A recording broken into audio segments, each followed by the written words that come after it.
Good afternoon, everybody. How are you? Hope all is well. Hope we made it through the week. Shout out to those that are going overseas as well too. We got some people going overseas. I texted a couple of folks this morning, checking on them, um, and so forth. So, I mean, that's a good place to get started. Um, with everything that's going on. Uh, oh, I don't know. I haven't been keeping up with the news. Did the folks make it back from Dubai? I know some people were stuck overseas. Hope they made it back. I don't know what it's like to get stuck overseas. I'm sure it's costly because money starts to run out. Credit cards start to go up. I don't know what that looks like. I don't know if you had to wait till your next paycheck to get paid so you can come back paying your bills and so forth and so on. Um, Not sure what that looks like for folks uh, when it comes to something like that. And then on top of that, your job. I don't know what happens with your job. Do they hold it? Are you? What does that look like? I have no idea. Just questions I would have. You know, as you're traveling or whatnot. How do they keep your job? Do they were like now you abandon your job? What if you didn't pay your cell phone bill and it's your choice between a cell phone bill and one night at the hotel? Do you do you call, make an arrangement, put something on it, you know, pay it off? Or do you turn the phone off and go get you a prepaid phone and put $100 on there and just and go from there? I don't know. Y'all tell me, what does that look like? So before we get into uh some things, I'm gonna tell you about me and what's been going on with me and what does that look like. Hold on. Let me get this little link. And then we're gonna get into some things this morning or this afternoon. All right, so what's going on with me? I had a cool week. I went to go get rid of my G Wagon and go get rid of the car I gave to my mom, which was I had a GL 450 that I bought back in 2014. I gave it to her because she had said that she had never had a luxury car.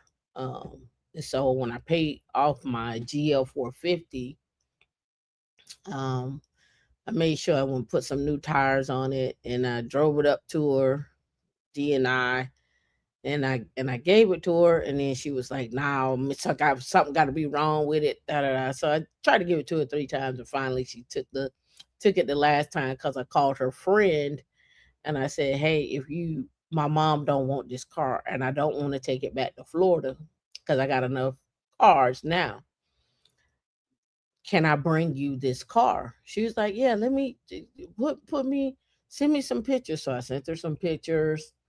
Uh, I did a live video feed with her and everything. And so I said, "I'm gonna just send me your address." So she sent me an address. She said, "Okay, baby, what time you gonna get here?" I said, "It says I'm an hour out, so give me about an hour and 30, to make my way through everything." She said, "Okay." So I got in the car. I started pulling down the driveway, and my mama was in the back, talking about, "Where you getting ready to go?" I said, "You said you didn't want this car. I told you I'm not taking it back to Florida. I'm finna go take it to your friend. She'll take it." She said she don't mind. She's like, "So you just gonna give her a whole car?" I said, I said, "I'm gonna give her a whole car." So ain't nothing wrong with it. I was like, "No, you said you didn't want it. I'm gonna give it to her." So long story short, she ended up keeping the car. And when she passed away, I kept it. Um I made sure it was by that time it had started leaking oil and some fluid. So I gave I went and put 7,000 into it last year. Um and fixed it, got it ready to go. And so I sold my G Wagon and my GL. I had to shed a little tear for the GL because it's been with me for so long. It's paid for. I took good care of it. It only had 70,000 miles on it. It was a 2014. It never been through any other car washes. I hand washed it. Um, I hand washed that car. I made sure that it got detailed, the whole nine. She get on the road, she do her thing. She don't bother nobody. Now she old. She don't get off the line like she used to. Like back then, she get off the line. Now you be at the light and you put your foot on the floor. And it's like, wait a minute, too much. Wait a minute. But when she get the rolling, and you on the highway, you be like big baby coming through. You gotta know that she gonna swing a little bit. You send me swinging. She gonna swing in the back a little bit. You know, in lane change. She's solid. She thorough. She your ride or die. She gonna get you there. Now I I know this for a fact. From my house to my mom's house, one tank of gas will get you there. You don't even have to stop. You only stop because you get to the halfway point and bad all of a sudden you want to gas up because you just never know what can happen. But you ain't gotta stop with her. She was like, I'm gonna take you through there, take you through there. I'm gonna get you there. And I'm like, she she's solid. She was the first. She was the first version. The 2014 was the first version where the cars parallel parked themselves. The 2014 GL 450 was the first car that parallel parked itself. I like, oh, she parallel parked herself. Let me see. Let me get her in between some lines. She back it on up. She come on through there and she park herself. She get met. She go on the side, measure it up. She be like, okay, this is what you need to do. She go on to park herself. I'm like, well, look at her. I never had to use it, but it was there. She did her job. She did her thing. She took my mom to many cancer appointments. She even took it down to the casino. D and made a casino trip. With her and my aunt, and made a trip. They went by themselves. I said, "How the car hold up?" She was like, "That car good. Ain't nothing wrong with that car. That car good."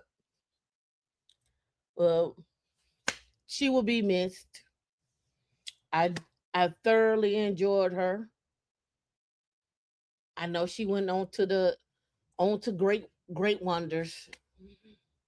Hopefully somebody will get it for a soccer mom because she was great. And the G Wagon, she's gone. She went bye bye. It's okay. I'll get another car next year. Probably another G Wagon, but we'll see. I'll come up a little newer. It was a 2018, so I'll come a little newer. I don't know. What did I get now, D? What did I get now? What did I get now? Well, I already got it. Um, she in the shop getting some work done on her. Yachty. No. So the new car. Sorry for the tears right there, and my eyes are watering too. They're not really tears. Um, the new car is a Bentley. So I went and got a flying spur. I wasn't on the lot to look for that actually. Um, I was actually just I was like, let me see what they got. Let me see what I can get. So yeah, it ain't new. Don't think it's don't. When people hear Bentley, they gonna be like, "Oh, you spent 300,000. Why'd you do it?" Oh my, she ain't even new like that. she she ain't even new like that. She ain't even she ain't even new like that. Uh, mm, she's older. She mature. She mature. I don't. Shit, I forget. Oh, navy blue. I'm like, what color is it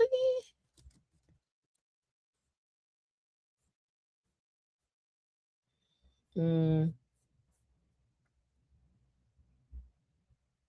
Yeah, she can hold a few bodies in the back. Let's see. I mean, pull up the Bentley.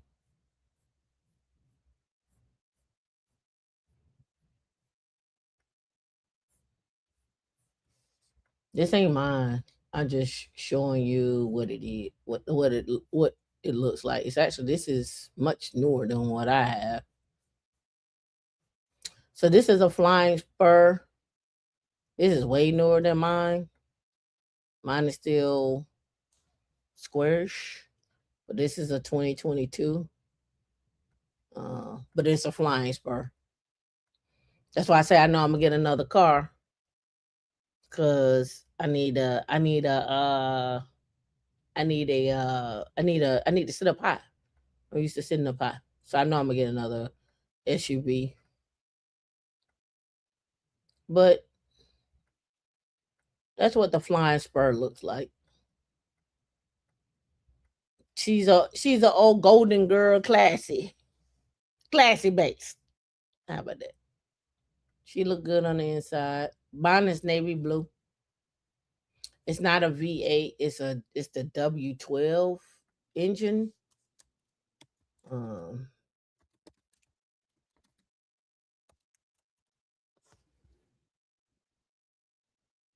they made that out of 2021. See, hold on. Let me look at the numbers here. Get my numbers right. It's 616 horsepower.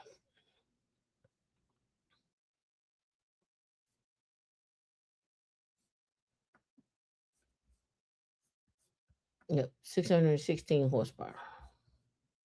I'm trying to find a good image of the one that I have. I know it's not on the website number.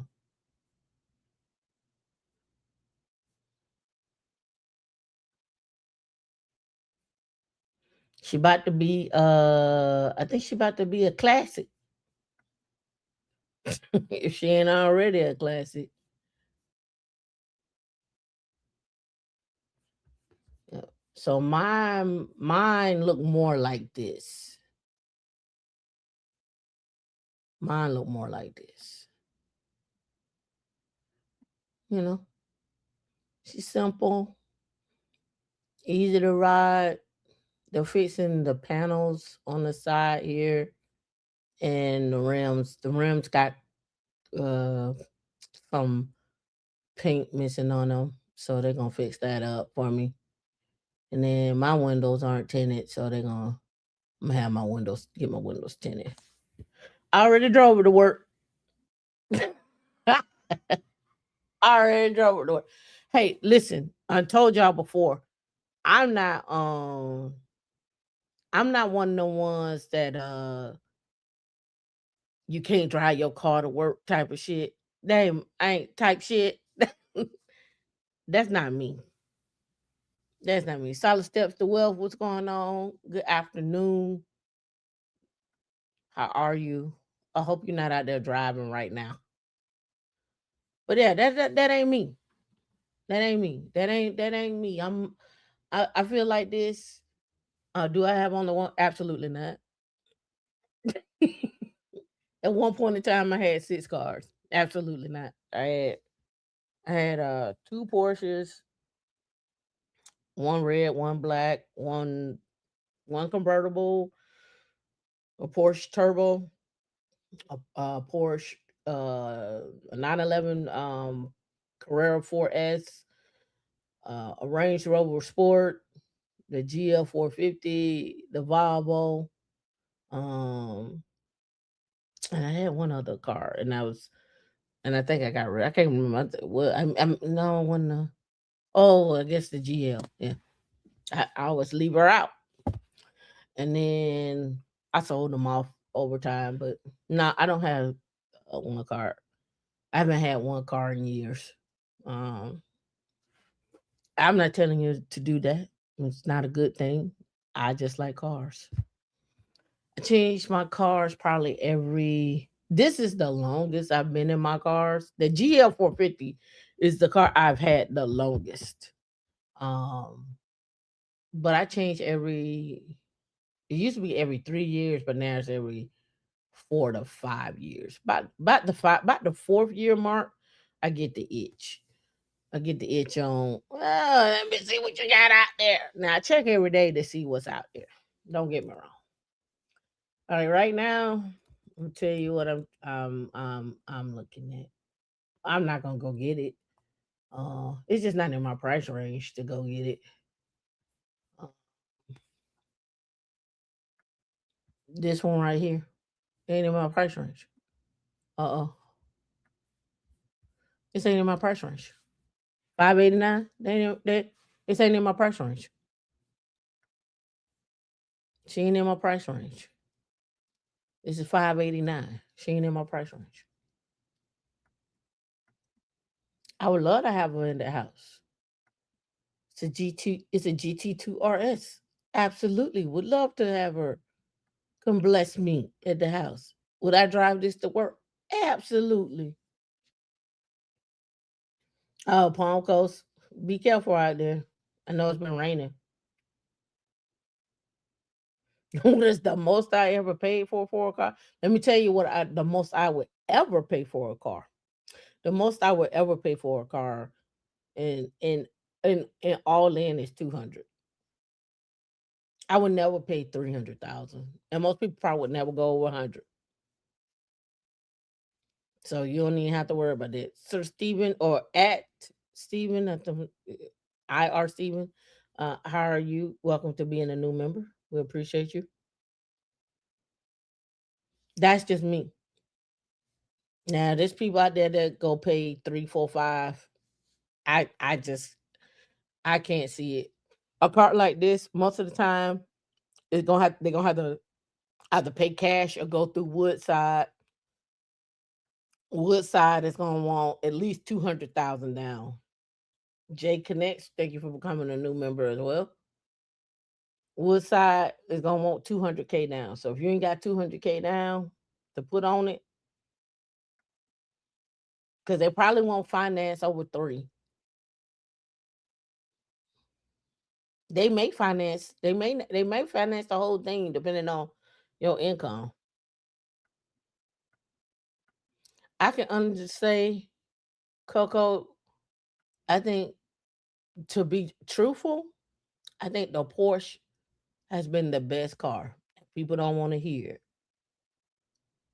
I don't have no problems out of that Porsche. Get the oil change, get the brakes changed whenever it's time. Do your service, whatever, whatever. I don't have no problems with that. Yep, I'm still doing one on ones, and on top of that, on the Porsche, like the value of it has maintained itself, right? It's maintained itself. So I had a Carrera 4S 2018 it was, and that was 3 years ago, and that car's still going for 125.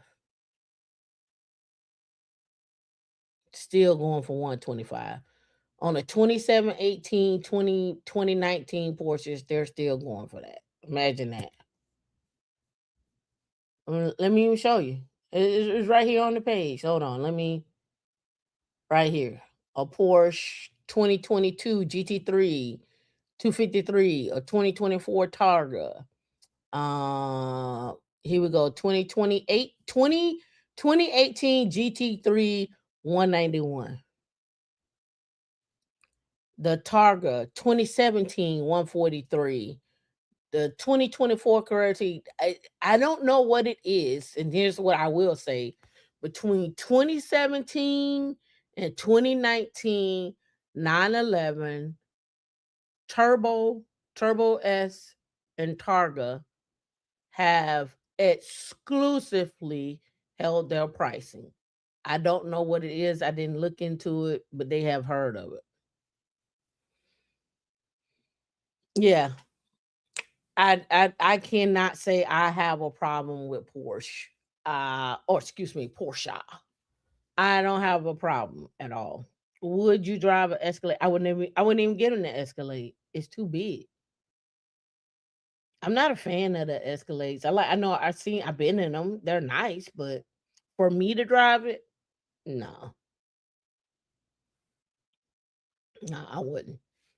But I don't know what it is on 2020. If you go by my recommendation, this is only from a person who's driven a Porsche now for the past 5 years.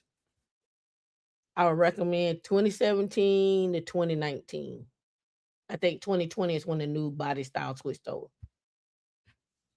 And they've been holding steady. So I don't know. So look, so 2017 Carrera 4S. I had a 2018 like this one. It was all black. I'll probably go pull it up on Ratty's Rides, but this is a 2017 right here. Still look good. Clean her up. Take her out for a spin. Put a new exhaust on her, so you can get the feel for it. So you can get the sounds and be on your merry little way. Right? She right there. She right there in the pocket. Uh, Ventilation, Bose surround sound, Porsche light system. I don't think they did too much to this car. I think this was just like basic because it don't have no sports package. So there you have it. Folding mirrors, basic. You know what I mean? Sweet little ride. She gonna get you there. And one of the things I always look for in the pics here, because they got the sport here. Not everybody has the sport on here, and then you can open and close your exhaust. You can put that there. So I always look to see like on these cars what they got out here. So yeah, basic, she gonna ride with you. You put a noodle put a do a stage one tune on her, she gonna be all right. She gonna make it work for you. You ain't gotta do too much modding for her, and she gonna ride. Um Let me see if I can find it. This the one I had. Hold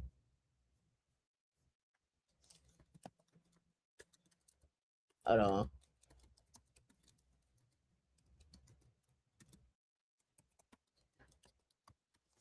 I bet you it come right up. Yep, came right up 4 years ago. All right. Let me see. Yep. So this the one. Um, Hold on. Let me pull it over here on this one. So yeah, this the one I had. So when they first got this one, right, it wasn't no 10 on it.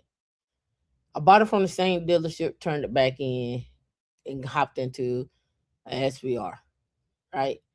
So I took it, the windows one tinted, I triple black the tint all the way around. So I put the tint on there, triple blacked it out.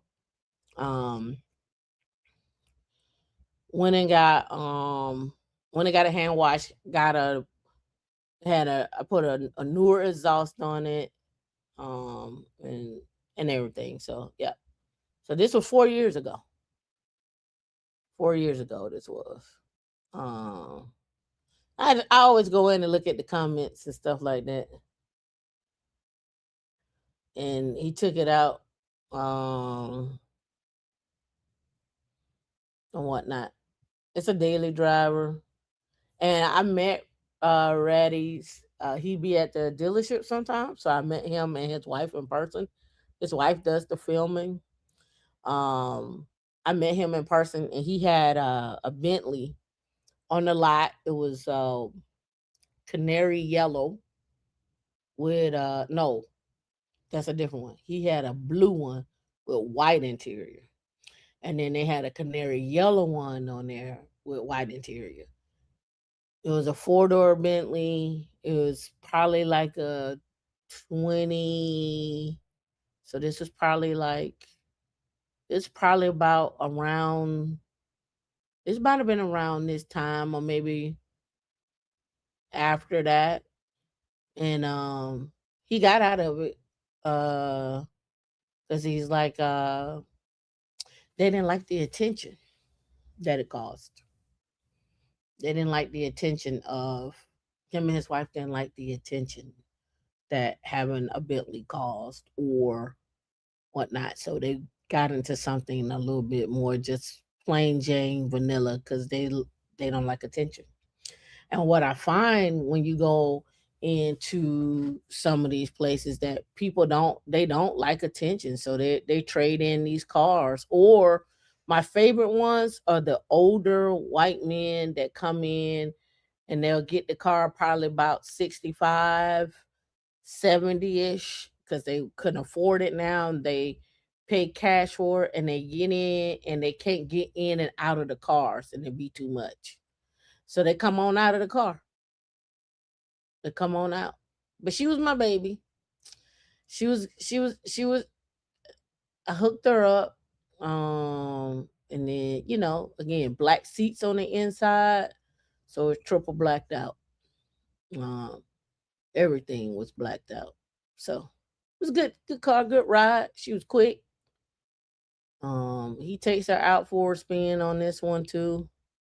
Let me see. So y'all can I'll probably back it up so you can hear it. Um, Let me go here.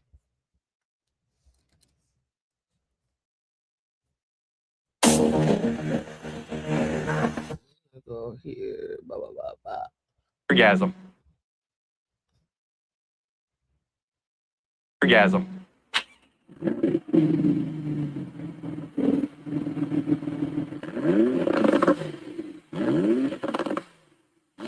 So that's a different exhaust. So um that one had a newer exhaust on it.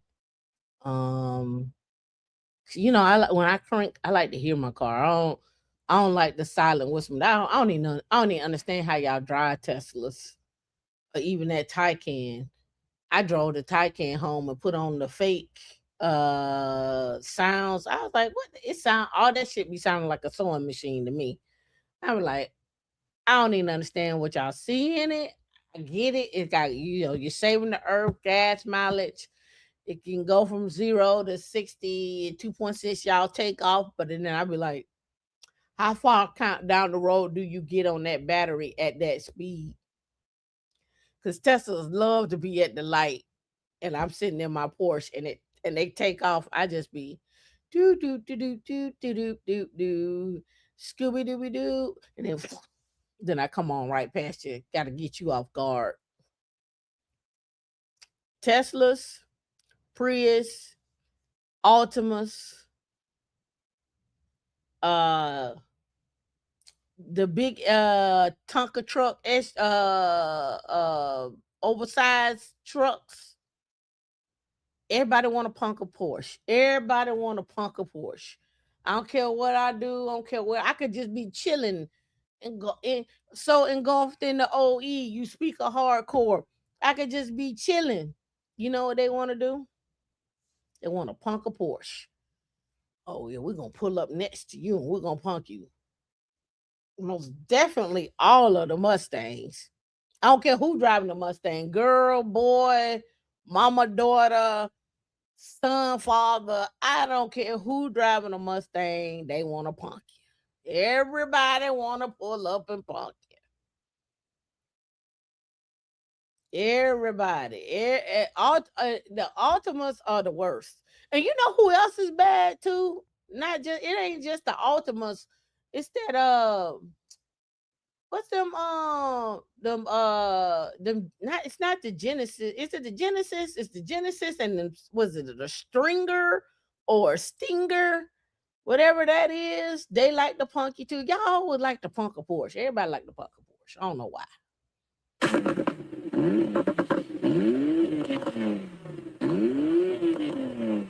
Oh no, baby. Then he takes her 911 turbos up on my wall, the posters I used to drool over, used to build the models and get the glue all over my fingers. Your cup holder as well in there, two of them. Close that door up, nice clean with that silk inspection. Nice. Carrera 4S, an amazing car, and absolutely just driving away from the dealership, you feel you can hear it too. Like you're in something special because you are in something very, very special. All those great years of evolution with this car, and it just really. So he going down this back road. This the back road. Everybody go down because there don't be no cop out there. And you go down this back road, and there's no cop out there, and you turn, and then you can just hit the road. Slates well into it, but let's do a little bit of on throttle. On throttle, here we go. Yeah! Woo! Oh my God! Look at this! Look at this! This thing shifts so fast. Yes, I would prefer with a manual, but you're not out shifting the PDK. And like I said, compared to the others, this gearbox is absolutely mind-blowing. Not only from acceleration, but just the smoothness of the shifts keeps the chassis so stable. Those massive 6-piston calipers, you're going to stop on a Euro and give everybody change in this thing. That's how ridiculously good they really, really are. All right, guys, from a dead stop. You're ready, I'm ready. On fire, here we go. Yeah! Perfectly balanced with the power. Look at this on the brakes. Downshift. Nice downshifts. That's what she do when she drive. When you drive, she be like, when you downshift, she be like,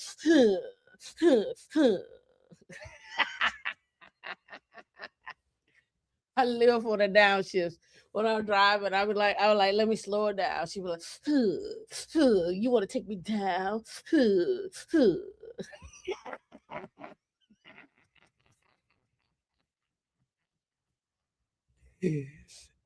I'm like, baby, calm down. Don't do it to him. Don't do it to him. She like, okay, I won't. You're taking me down. Okay. I love it. Anyway, that was the highlight of my week. Again, I'm not telling y'all to go buy cars. I'm telling you to go live life, right? Um, you work hard. I'm not gonna say play hard, but enjoy your life. You only get one shot at it. Um, you know, I've got. I was looking the other day. It was some guy, some rapper. He just died. He 51. um like people are losing their lives, I mean, quickly before, I mean, that, like in particular Gen X are not even hitting 60. Like I lost some friends from high school back in the 20s. um 20, they didn't even make it to 30. I got some friends that didn't make it to 45. Like, live your life. If that job is stressing you out and you can't pay your bills, get some skills so you can move out of that job so you can pay your bills. Stack your money. In fact, I was actually going to talk about that today. Now that we're now that we're talking about it, because I had a call with my financial guy yesterday, and we were talking about one of my goals, right? One of my goals is 10 million for retirement, right? But what does that really look like, right? One of the big things that I've been working towards is I have, and we talked about this. Let me see if I can find it. Oh, it may not be on here. It may. Oh, I know where it's at. Hold on. Let me switch accounts here. Um, it may be in this one. Let me do this. One of the big things is one. How do you get to your goals? Um,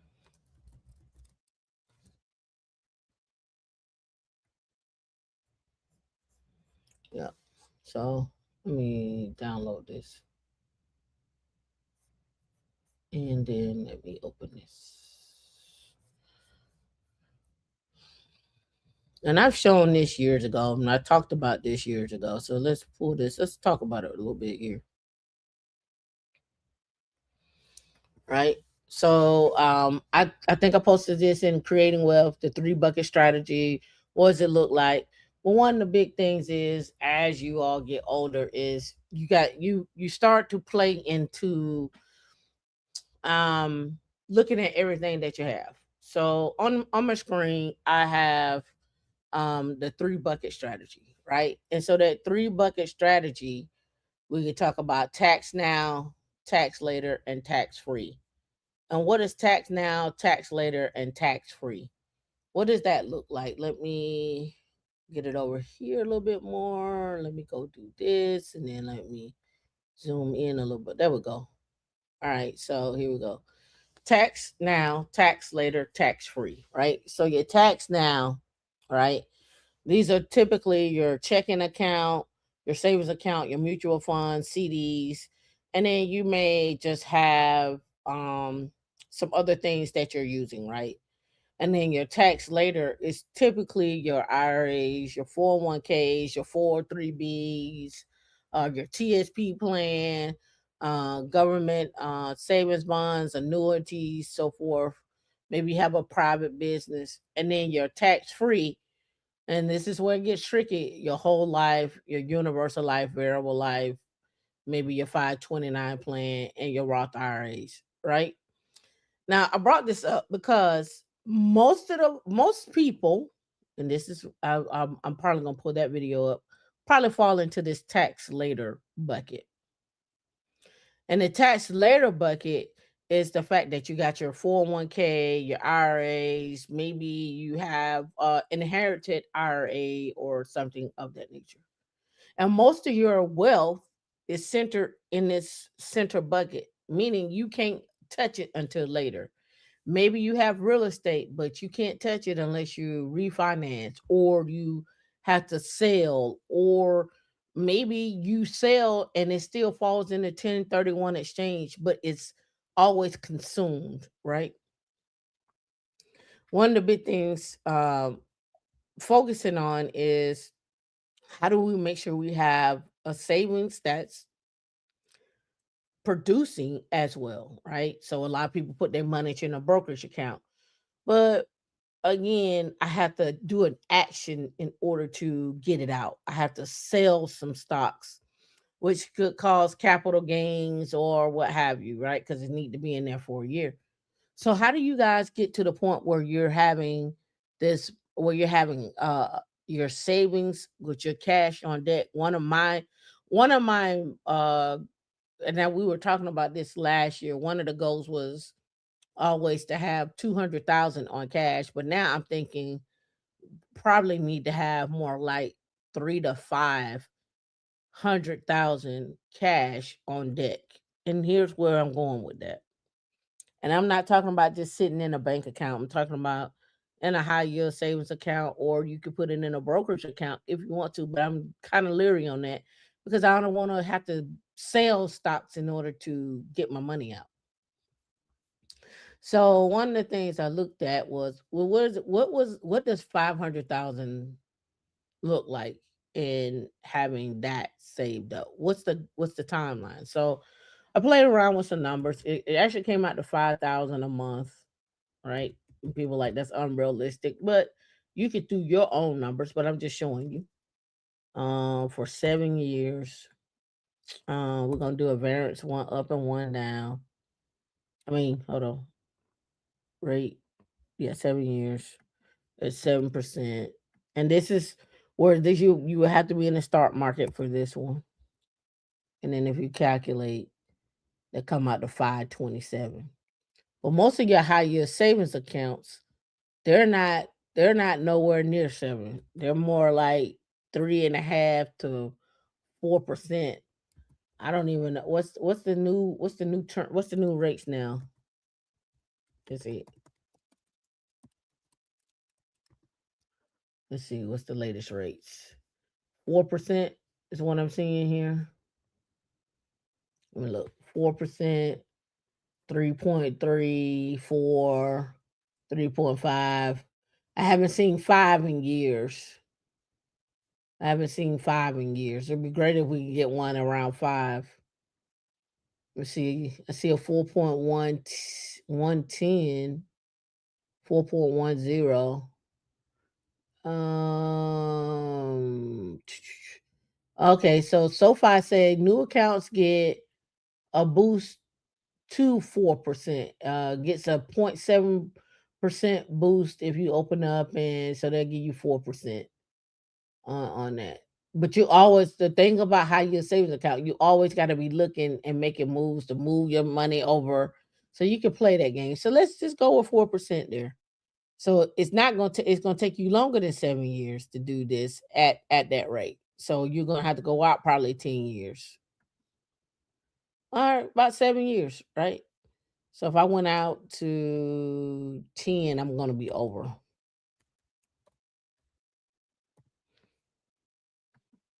Yeah, so I'll be over. So around about 7 to 8. Yep. So 8, I'll be over. So 7 years at 5,000 a month. That's gonna put you at 559, give or take, right? So you say, Tamika, most people don't have $5,000 to put away every month, or 2,500 every single paycheck, right? And the question becomes is, how do we get there? What is the skill set? So let me ask you this. Let me frame it. Let me frame it this way. Could you do it if you made 20,000 a month after taxes? Could you put away 5,000 a month? You just put one in the chat, or two, and no. If you made $20,000 after taxes a month, could you do it?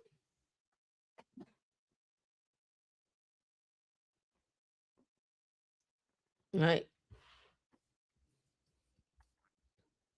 So that'd be 5,000 a month. Let's do shits and giggles here. Let's say you get a job and you stay in the job only 4 years, and you made 20,000 a month for 4 years after taxes. In 4 years, you have 260 saved. Not a bad look. 260 saved, not a bad look, right? Now the question is, why are you saving that much? Well, you're saving that much for economic downturn. You want to do something with your house. You want to buy a house. You want to buy a rental. Maybe you just want to be in a rental. Maybe you don't want to ever own a house, and you just want to stack your cash. The things that you want to do, you can go do it. You can pay cash for, right? But here's the other thing that you also are able to do is, say you got in that tax later bucket. Let's say you got 1 million to 2 million put in that bucket, right?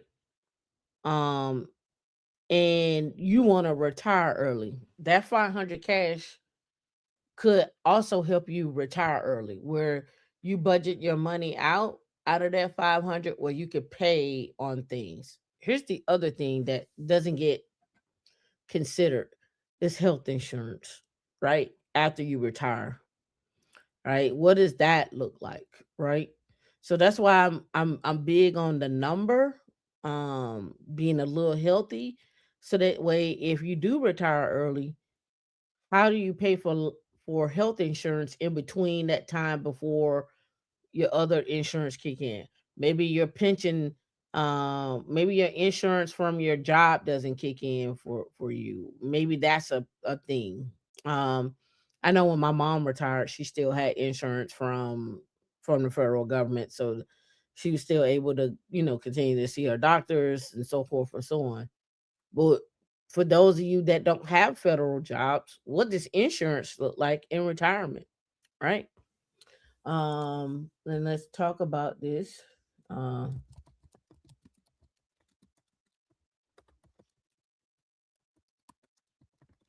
let's go from 55 and up for retirement.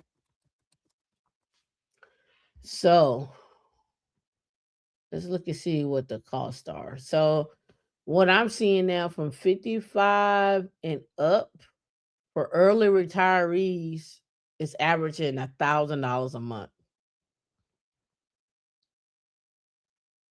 So you're talking about $1,000 a month. So 12,000 a year on average, and that's the really depending on you as far as health wise and so forth. So you're talking. Let's go with 1,000 to 1,500 a month. So you know you got to consider that, and you remember now you're retiring at 55 or what have you. You got to maintain that lifestyle and pay for that insurance for a set number of years afterwards. Um, what's our average lifespan now?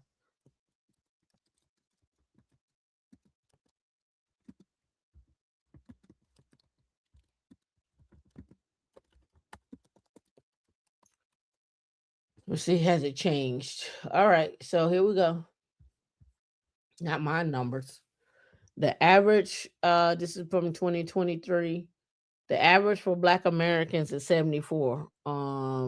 Black females have an average lifespan of 77.6 years.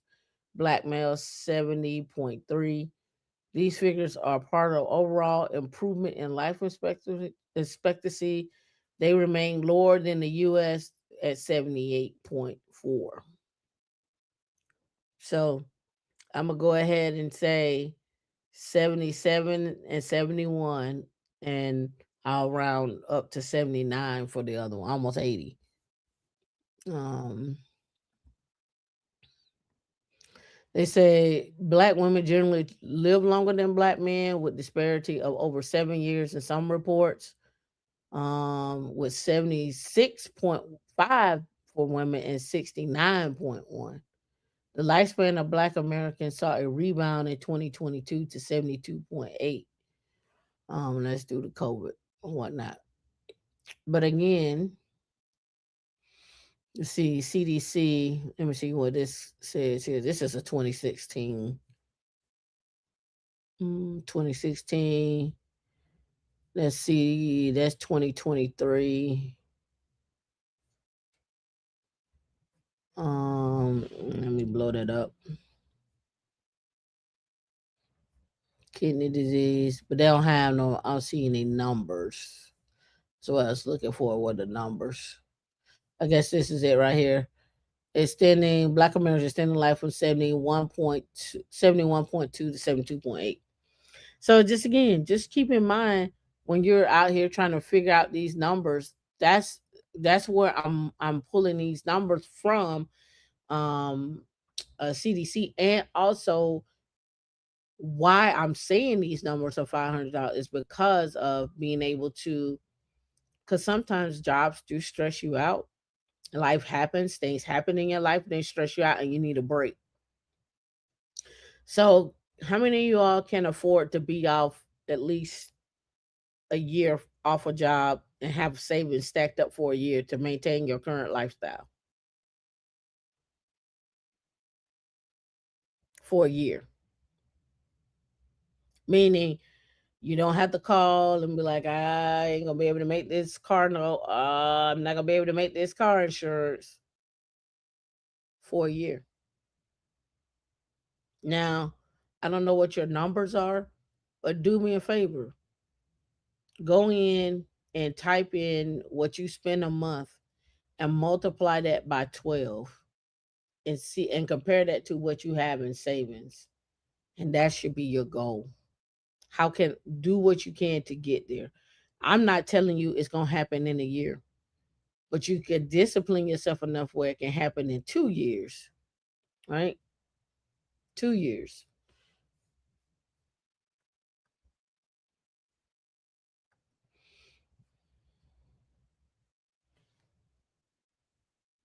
You got 10 months. Is that 10 months um is that 10 months um with some cushion in case something happens like your AC goes out or not not without committing acts of violence. Why you gotta commit acts of violence 15, 20? mm, Done, you not there yet? Done, how are you? How's school going? How's everything? All right, let's get into it. All right, Meta is forming a new AI engineering org for its super intelligence push with teams as large as 50 people per manager. And it's funny, this article came out because there is a new article out talking about mega managers, and it's coming out of Business Insider. And here I'll pull that up. Here is the mega manager. She used to manage 3 employees. Now she oversees 24. Welcome to the age of the mega manager, where you got one person managing 24 to 50 people. All right. Your mega manager. All right. Um, so here we're seeing this again with teams as large as 50 people per manager. So we're not going to subdivide a manager and have you 8 people, so forth and so on. It is one manager for all those people, right? It says the Meta is creating a new applied AI, a key word there, engineer organizations to support super intelligence push. The org will have unusually flat structure with a manager to employee ratios of 1 to 50. The group will partner with Meta Super Intelligence Labs. All right. So again, one manager to 50 people. So she's got to learn 50 names. She's got to learn 50 personalities, he or she, um, and all those different traits. Yep. It is a lot of people. Nah, the AC goes out. I'm done for. Okay, I got you. That's crazy thing about that number is that as years go by, the number increases. So you have to constantly think about them. Yep, yep. So one of the big things we've been doing on the Wednesday nights is talking about leadership and what what that looks like, leading versus managing. We saw that video a couple of weeks ago about what does that look like, but I just really want to kind of hone in on your leadership skills while you're on the team. What does that look like, and how do you stand out where you're leading projects and doing things? So I just want to point that out. Um, there. One of the big things here is, did I have it up still? I think I do. Hold on. Let's close. Oh yeah, it's right here. I want to look at this video. Is why everyone stopped reading. Why are we not reading anymore? So this plays into also financial literacy. This also kind of recaps what we discussed last week about literacy and what that looks like. But let's expand this a little bit and get into it a little bit more. At universities all around the country, professors are reporting a problem. Students can't read books. This is true even at elite colleges and universities. In one required class at Columbia, students are often expected to read about a book a week. But in the past couple of years, students have started telling their professors that they can't do it. One student told her professor that she had never been required to read an entire book. This is part of a larger trend. People aren't reading anymore. This is true for men and women, people who went to college and people who didn't. So what's going on? Well, it turns out that there are many pieces to this puzzle, but it all begins with how we teach kids to read. For a very long time, we taught kids to read in a very particular way. We called it phonics. With phonics, you start with individual sounds. You work your way Now, I realized we went over this video a couple of weeks ago, but I want to finish it.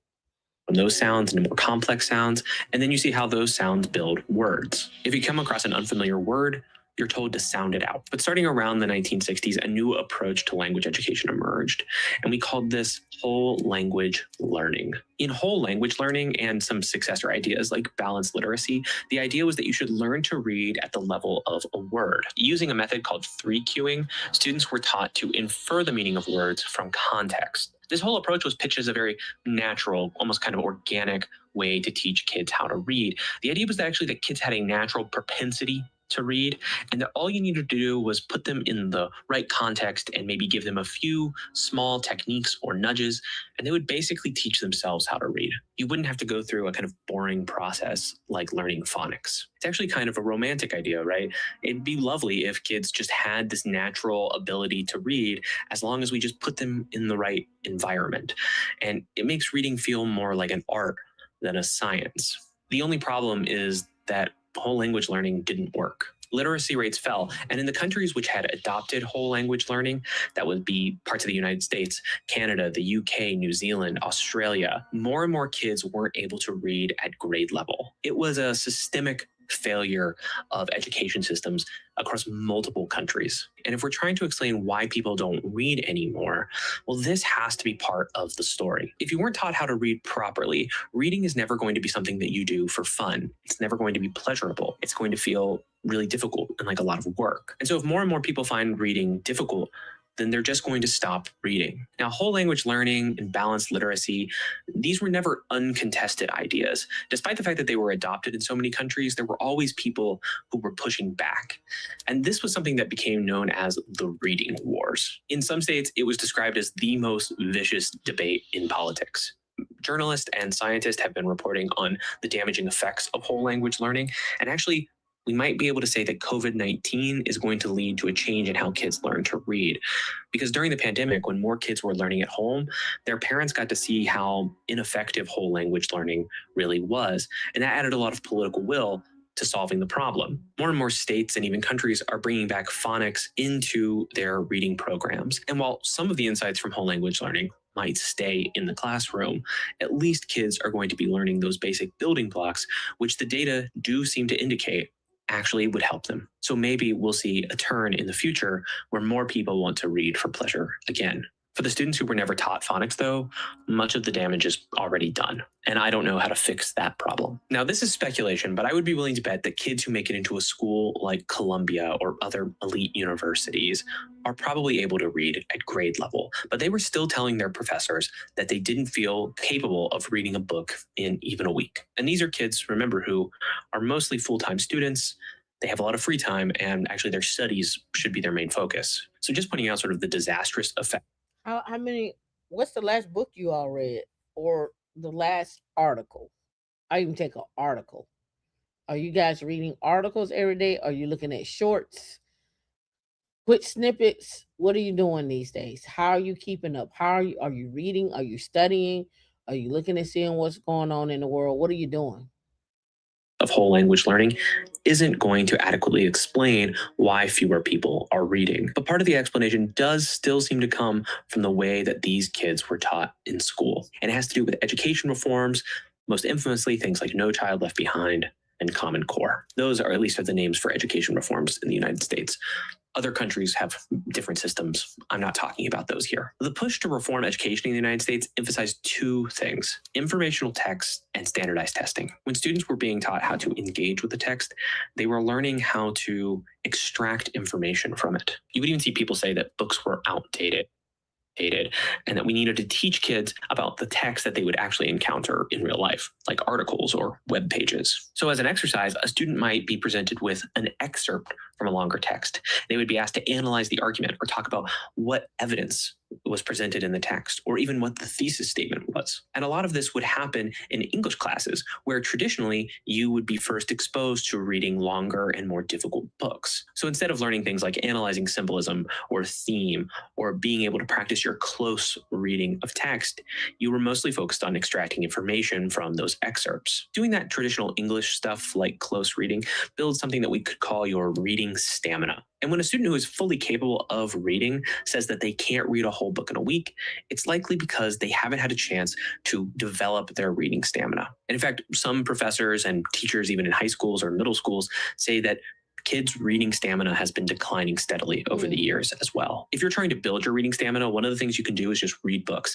Just sit down and try to see how many pages you can get through before you have to go and do something. So how many of y'all are part of a book club? Somebody said I'm reading the Linux Bible. You should. You should. How many of y'all are part of book clubs?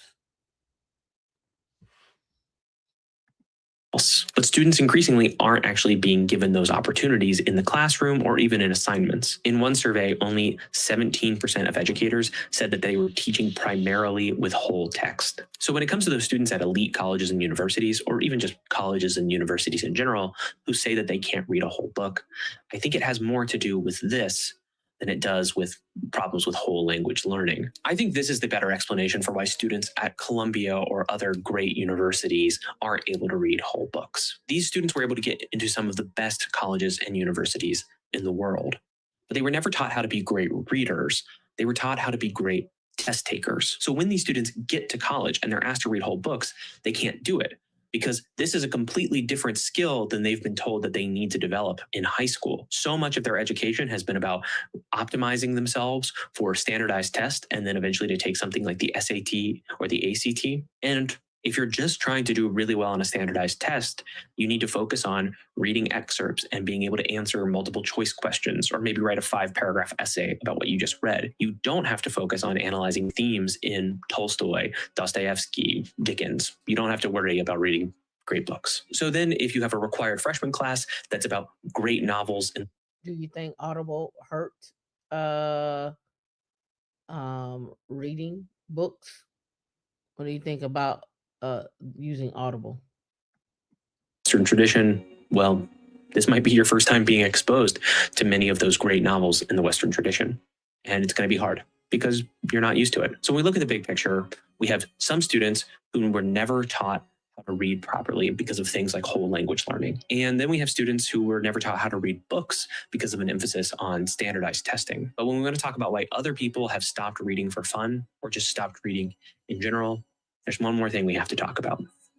And it's the phones. So something that gets overlooked in a lot of these discussions is that many people actually do spend their days reading. It's just that they're not reading books. If you're scrolling on YouTube or Twitter, then you are actually encountering an endless stream of text, more text than many people throughout history would have encountered in a week or a month. TikTok is maybe the most addictive of these platforms, and practically every video has burned in captions. So people are constantly reading something when they are online. And if you're driving, you're seeing road signs, you're seeing billboards, you're seeing advertisements.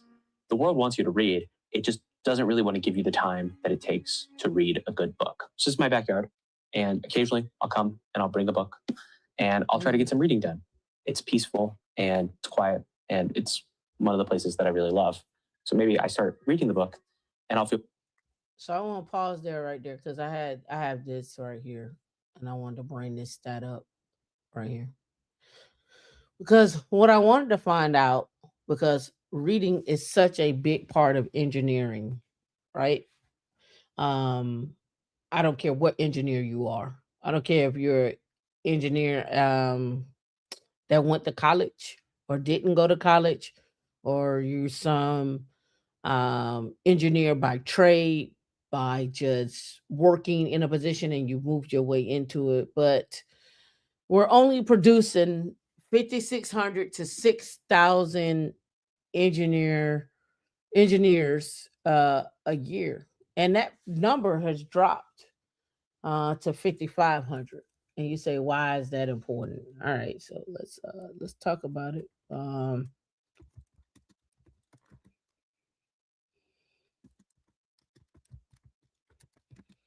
Mm, we're gonna talk about it.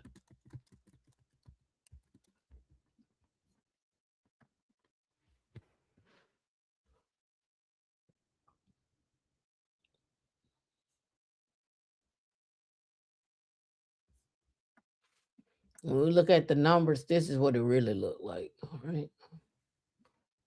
When we look at the numbers, this is what it looks like. When we're talking about bachelors, we're talking about 4.3% overall, 2.1 for a master's, and then it dwindles down to 1.9. Here's the conversation that always gets had. Your degree does not matter, right? That's what I'm hearing, right? I'm hearing everybody say your degree don't matter. But I'm looking at these international students with 55.5% as with PhDs. I'm looking at whites with 24.6% with PhDs. And then when we get to African American, Latino, Hispanic, it would damn near last. Reading is a part of engineering. You can't be an engineer if you don't read. You're gonna have to read a manual, you're gonna have to read something, you're gonna have to read something. You could do, but you still gotta read. All right. Um,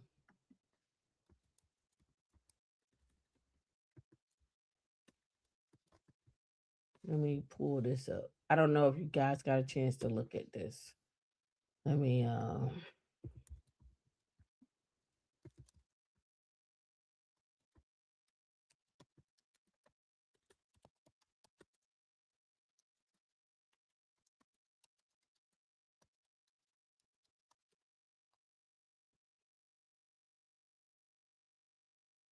let me see. And let me see. How many of y'all caught Henrietta Lacks? How many of y'all caught that movie? It's on looks like Oprah did one in 2017, but there's another one that came out on um Amazon. And one of the big things about it was her mom and dad didn't know how to read, but she understood and knew how to read, right? So she could understand the contracts and what they were trying to do, and she know they was trying to, she know they was trying to get over her. But imagine how many people who don't know how to read, what has happened to them, and what people have gotten over on them with, right? Because they're not able to read. They're not able to understand, right? Yep. Her family won the lawsuit. Yep. But again, this just goes to talk like, I don't care what they talking about out there in these streets. Your education matters. Don't let nobody fool y'all to tell y'all that, oh, your degree don't matter, or you reading that book don't matter, or what. I don't care if you do get a trade. You got to read something. You have to read something. You better know how much you're getting paid. You better understand the bylaws, the rules, the guidelines. You better understand the parameters in which you got to play in. If you become a business owner, you mean tell me you ain't gonna read? What was Evelyn? What was that thing Evelyn had? Let me pull it up. Let me pull it up. It was in random too. This kind of goes back to my whole thing here.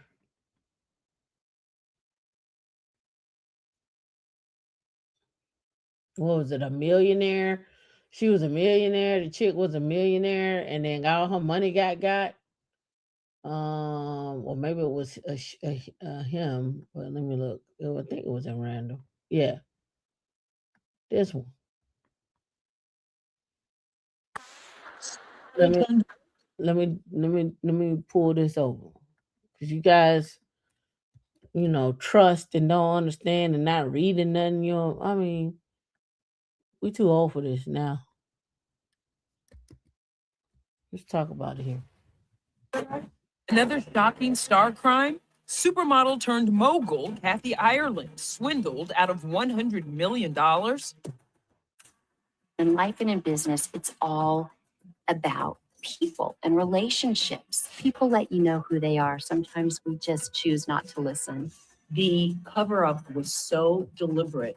That's Kathy's attorney giving ET the exclusive on how they allege she went from being worth an estimated $420 million to being forced to sell her home. The 62-year-old filed a $100 million lawsuit against her longtime business managers, claiming they left her without substantial retirement accounts and no wealth securing their children's futures. The managers either lied about how much money exists or they stole it. The suit claims Eric Sterling and Jason Winters took out loans and credit cards to fund their own lifestyles. They did not respond to our request for comment, and Kathy, who gave them power of attorney, says she discovered alleged deception after being rejected for a mortgage for her son. They can sign legal documents on your behalf. That's how they mortgaged homes, and that's how they pilfered life insurance policies. I've learned many lessons along the way. Most of them I've learned the hard way. We've been with a 13-time Sports Illustrated swimsuit model who launched her clothing, jewelry, and furniture empire in 1993. Kathy Ireland Worldwide is still operating and crucial to her financial stability. She is leading it. They are successful. Kathy has always landed on her feet because she's an amazing person and an amazing businesswoman. 100 million. I can guarantee you she didn't read them documents and understood what was happening. 100 million. We arguing about should you go get a degree or not? It's like, what are we doing? We arguing about should you get the degree or not? Why? Why are we having this argument? Right? Why are we having this argument?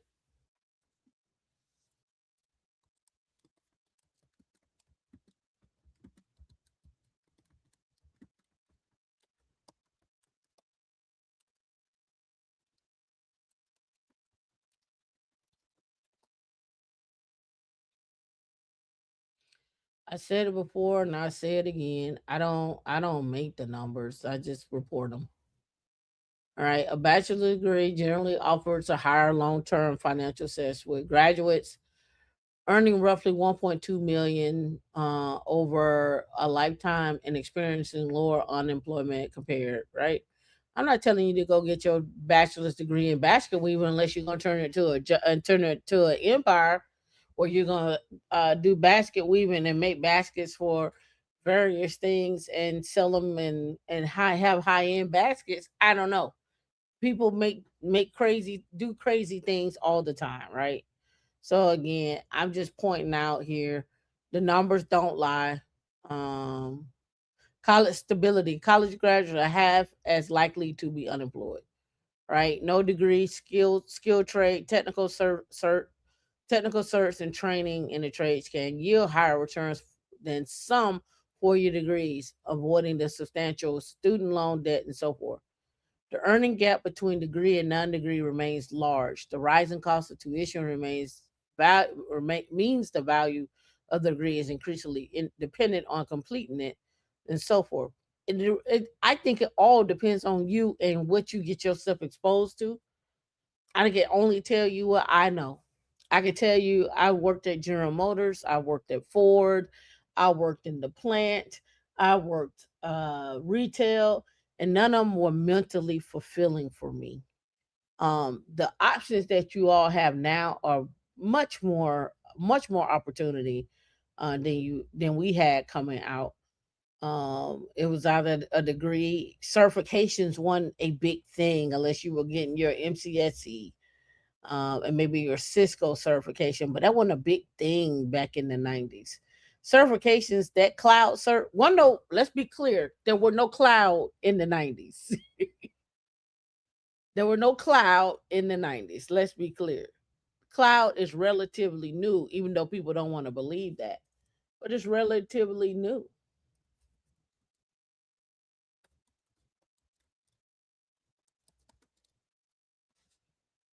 And I always have to remind people of this because it is really a thing. AWS officially launched this public cloud when? In 2006. 2006 was when it first launched this public cloud. So if you graduated in the 90s and the early 2000s, you didn't get no exposure to cloud. That's relatively new, and Azure is after AWS.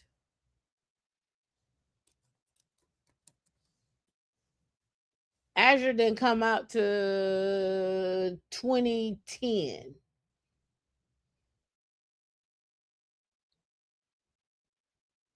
2010, 4 years later.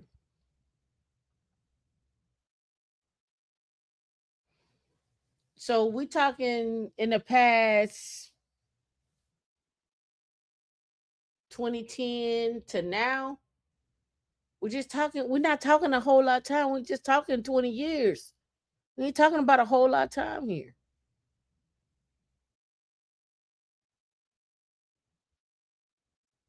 We're not talking about a whole lot of time.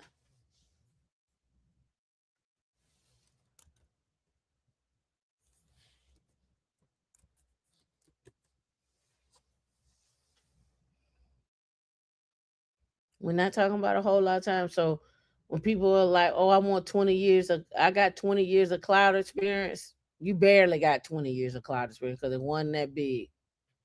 So this is just what I'm just pointing out to y'all. Some of the things that you see online, like they'll tell you don't do this. Look, do what's conducive for you. Do what works for you. However, however, don't get stagnant when doing what works for you. And a lot of people get stagnant. They're like, "Oh, I'm just gonna ride this thing out right here. I'm gonna be here for the next 10 years, getting 3% raises and so forth and so on." Nothing wrong with that if that's your thing, but just imagine if you updated your skill set and did a couple of interviews, you can bump 30,000, you can bump 20,000, you can bump 50,000. You just never know. All right, you never know. All right, that's one. Let me go to my other tab because this ain't the tab that I wanted. So I wanted to talk about this. I meant to talk about it in February. But this right here is from two Howard graduates that created a multi-billion-dollar investment firm. I don't know if you guys been seeing like the whole private equity, private capital conversations that are happening on YouTube and different other places about how they're starting to lose money and investors. And I know you saw the big thing with BlackRock blocked people from getting their money out of the accounts. Did y'all see that? BlackRock was like, "Nah, y'all can't pull all y'all money out at the same time. We blocking y'all." I don't know if y'all saw that. Let me pull that up. Let me pull that up.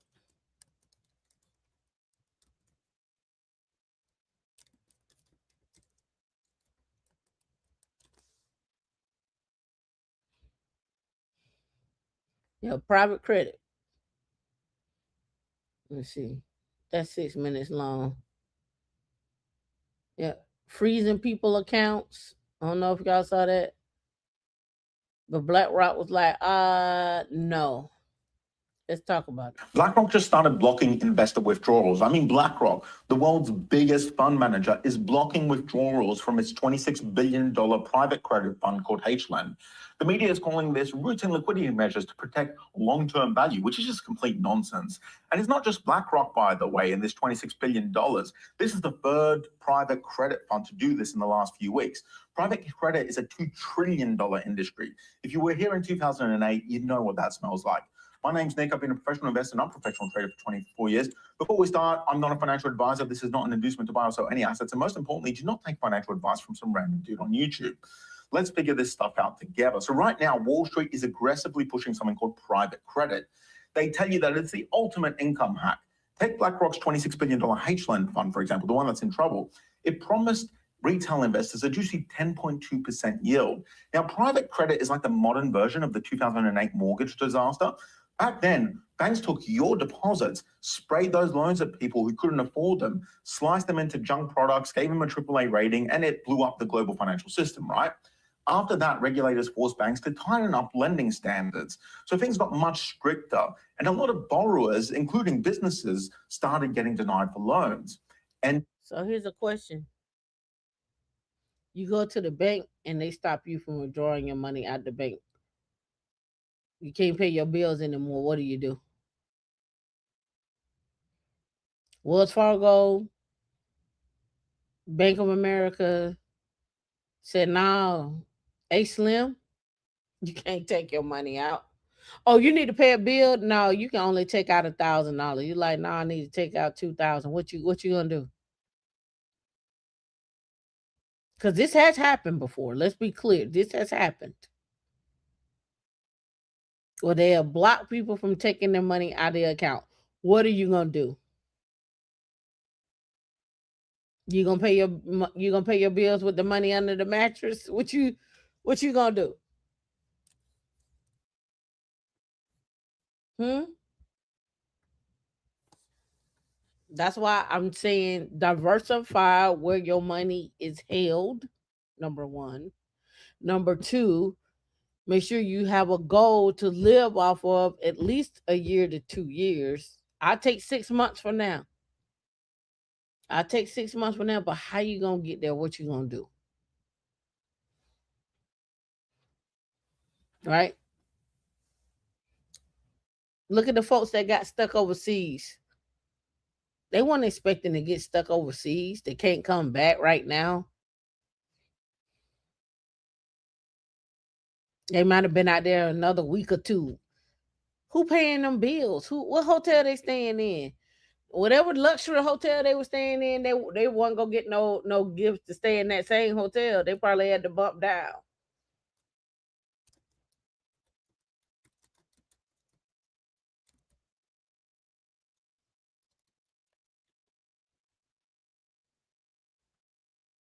Yeah, one guy, he just returned home after being stuck in Dubai 2 days ago. He was stranded in the Middle East for 6 days.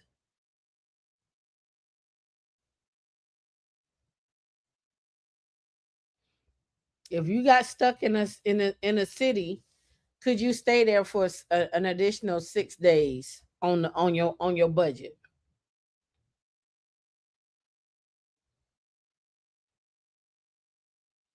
$60 people in San Francisco got trapped in Dubai.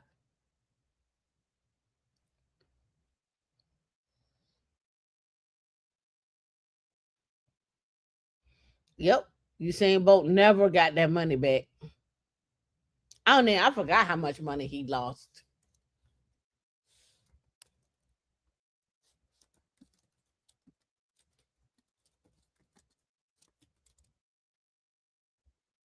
$12.8 million. His account got depleted from $12.8 million to $2,000. What you gonna do if you lose $12.8 million? D, what you doing?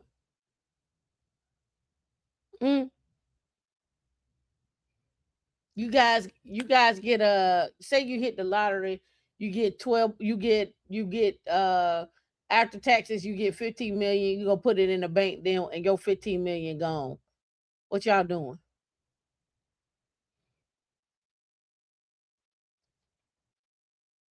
The bank was like, "We're gonna have to investigate it.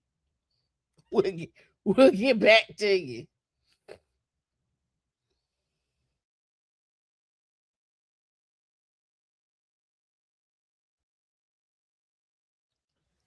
Oh, girl just lost 100. They taking out mortgages and loans. They taking out from that woman's account. She's like, "Why I can't buy my son a house?" Oh man, you got all these mortgages here.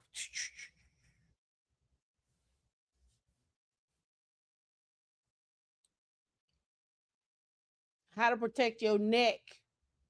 Protect your neck. Wu Tang. Wu Tang forever. Price met with Dr. Lawrence Morris over lunch to discuss starting what will be one of the more prominent Black owned investment firms in all of the world. Fast forward more than 30 years today, Fairview Capital Partners is still standing in Connecticut with over $9 billion in assets under management. Hello, everyone. This is Jabbar Young, senior writer at Forbes, and I am thrilled to bring to you our 2026 Forbes BLK 50 list, Money Masters. We took our 2024 list and rethemed it, focusing exclusively on private investment, private equity, private credit, as well as venture capital, to bring you 50 of the more prominent money managers and investors that you will find in the Black community. Only the best. Right now, taking you to Connecticut to start our conversation with Ms. Price, as well as Dr.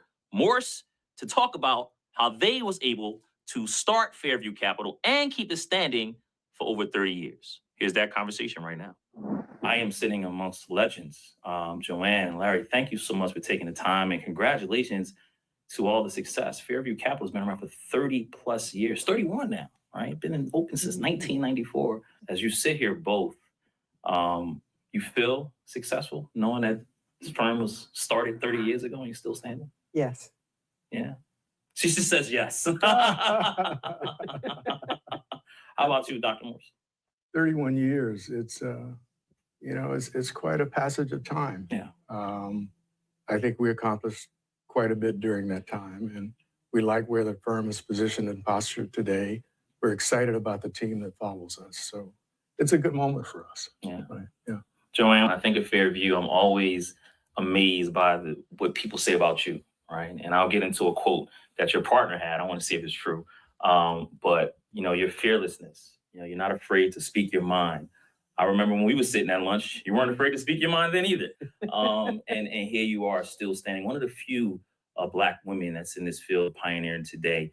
How do you feel in 2026 as you look back and see the track record and all the work that you've done here at Fairview? I feel very good about it. I was also comfortable with the partner. And we sort of chose each other. Yeah. And we knew each other. And the work that went into determining whether this would be the partnership to build something significant, a lot of energy and time went into it. And I think because of that, we were very comfortable in knowing what we had to accomplish. And our personalities are very different.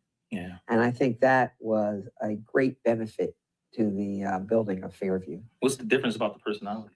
Well, So for those that don't know, they have 10 billion under management. They have 25 employees.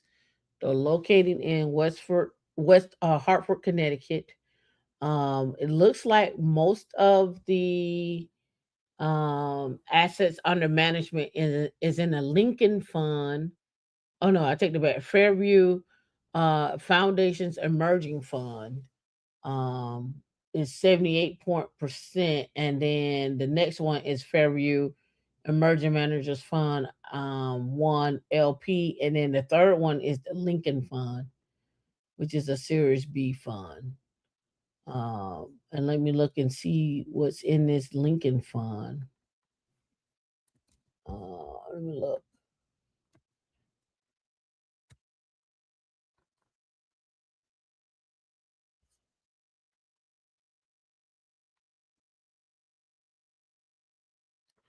Let's see if it give me a breakdown. The custodian of this fund is Morgan Stanley, Bank of America, Merrill Lynch, Pierce and Finner, and Smith Incorporated. Um, they oversee, but that don't give me a breakdown of what's all in that fund. I think I gotta log into this one too. Let me see if I can find something else that'll give me an idea. Like, is it are they investing into certain things? Just want to make sure I'm tracking what they got here. All right, let me pull this out here. So I'm not sure if they're the same, but I went and looked up um, the Lincoln Partner Group, and it may be different. Um, but this is what I'm seeing here, and I'll drop this in here. And you can do some more research. But they talk about the Lincoln Partner Group Royalty Fund, the Lincoln Bain Capital Total Credit Fund, and then they got some insights and stuff and education on it. But I'm curious because when I look this up, it links me to this, so I'm just curious if that's the same thing or not. But I'll drop this in there for your essay as well too, so you can just be privy to some information that's there as well too. Let's get back to the video. Um, let's see what they're talking about. To say if Joanne and I walk into a room of people together, 30 minutes later, when we leave, everybody in the room feels as if Joanne is their best friend and they've known her their entire life. Most would not say that about me. Why not? Oh, she's a very gregarious, outgoing person. I tend to be rather reserved. It's just a matter of personality. I don't think I'm unfriendly by any stretch. We're just different in that respect. But we appreciate that about one another. We always have. Yeah. What does it take to make a good partnership? Trust. Absolute trust.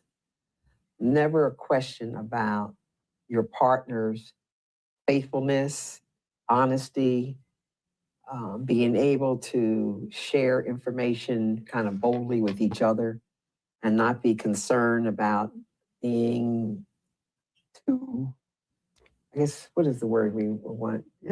Too sensitive.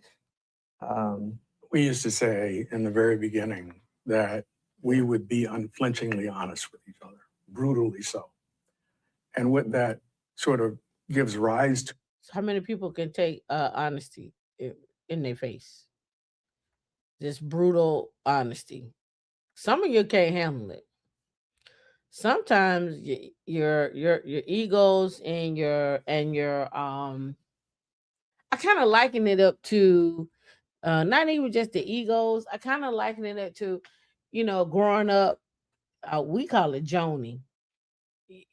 We Joan on each other. Oh man, you came to school yesterday looking like the Hamburglar in that black and white outfit that you had on, or you may talk about like they say kids are cruel. Oh, you better get on out of here with them Buster Brown shoes you got on, or you got cocoa butter. My favorite was you got cocoa bottle glasses. You can see everything in them glasses. It one of them things, right? Can you handle, like, can you stand the rain? You know what I'm saying? Storms will come. This we know for sure.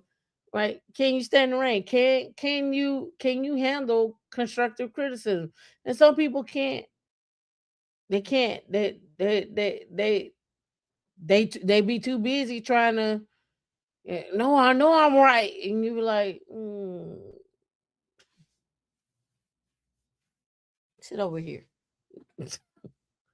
You're not right. It's either that or life hits you brutally. Honestly, it isn't that bad. You said, yeah, you prefer to communicate that way. Okay. Now let me ask you this, because I don't know if this is true or not. Do you think black mothers and fathers are hard on their children or too hard on their children before they get into the real world?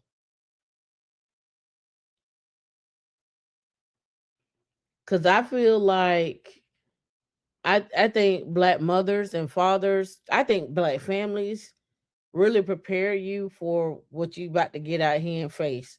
Me personally. But that's just what I think. All them no's, all that yelling, all them bumps and bruises, you already ready for that stuff. You can't tell me something I ain't heard before. Like, yeah, I heard this before. We ain't worried about that. I'm gonna see you after school. Yeah, we know. You gonna see me after school so you can beat me up. Okay, got it. Whoa, whoa, whoa. I'm gonna lose a fight. Y'all gonna talk about me. It's gonna be real bad. But now you know. Now we got social media, so y'all don't even play for it now. Y'all just get online and talk about somebody, beat them up real bad, and clip it up and make it go viral. You know, y'all kind of bad. Yeah, it does depend on how they grew up. I'm just asking, do you think your mom and dad prepared you for what you're experiencing now? Bullying 2.0? Hey man, listen, you can't growing up with my mom and my grandmother and family, you'd be too scared to be out of line. Then I tell yep. Then I, if the sentence gotta start, if the sentence start with then I tell you, it's over. It's a wrap. Didn't I tell you means that you either got a shoe coming at you, a hot slap, a fist, or somebody about to run up in your face. So you better be paying attention. Didn't I tell you didn't I tell you? And if you in the store and you come walking towards someone and you hear that, didn't I tell you not to go walk off in this store? If you get that, didn't I tell you? It ain't even no phrase. It ain't even a word. And I mean, they ain't even individual words. It's all word, all one. Didn't I tell you? Didn't I tell you? It ain't. Didn't I tell you? It's didn't I tell you? And it's usually followed like this. Didn't I tell you? It's usually followed. Didn't I tell you? You were like, yep, yep, yep, yep. Knew she was gonna be mad.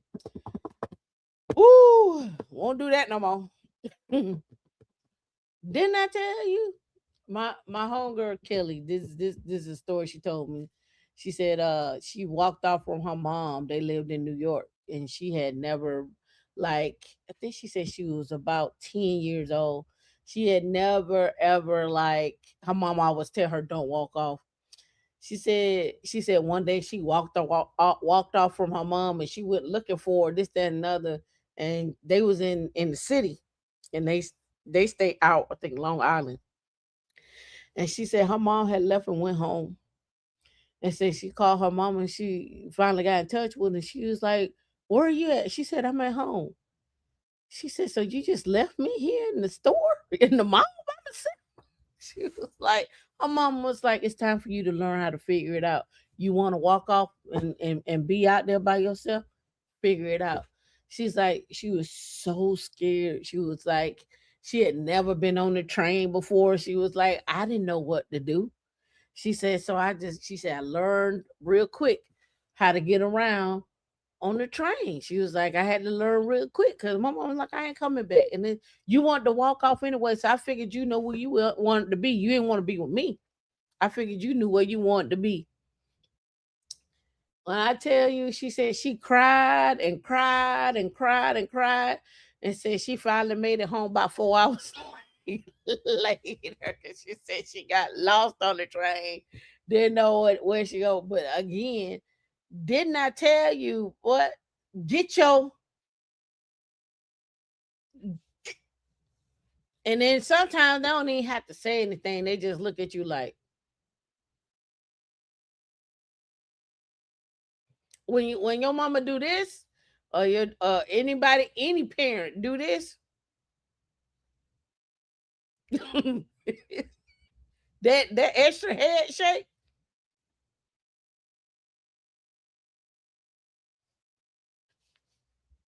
that that is the verbal conditioning. Get up out of here. I told you one time. I ain't gonna have to tell you this no more. I can say my father and my uncle prepared me for life. My uncle got me into tech and better health. My father helped me with my life navigation, strong mentality to deal with the valleys in life. Congratulations. Congratulations. You know, you said, Warren, you said I'm Jamaican. Oftentimes my dad would give us the look, and that was it. We got back in line real quick. Exactly. Because it was just a fury. You just didn't want to, get chopped up. You didn't want to get chopped up. You ain't want to get chopped in the neck. You ain't want to get none of that, right? Now, some kids are too gentle, right? You can't do them like that. You scream at them one time, they gonna be like, you stabbed them with a knife. Oh my God, she yelled at me. Oh my God. Yeah, some kids that are like that. I just didn't grow up in that environment. You're gonna have to toughen up or ship out. What you gonna do? In or out? What you gonna do? Right? So, you know, and I think a lot of this, what I've seen, just working in the field, that discipline, that firmness and stuff like that. I can honestly say some people didn't get that, right?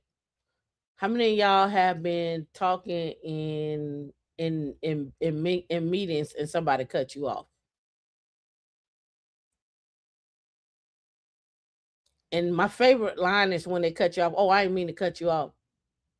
Yes, you did. Or you would have shut up, right? How many of you have been in meetings where you can't even get one word in, and when you do get your word in, when you do get your word in, everybody looking at you crazy. Like, is it not relevant anymore? You know, am I crazy? Are we not hearing the same things? Or and these are my favorite ones. Have you been in meetings and you say something and somebody repeat what you just said like it's a new idea? Why are you repeating what I just said? It's the same. Okay, it's the same idea. I'm like, I must be crazy.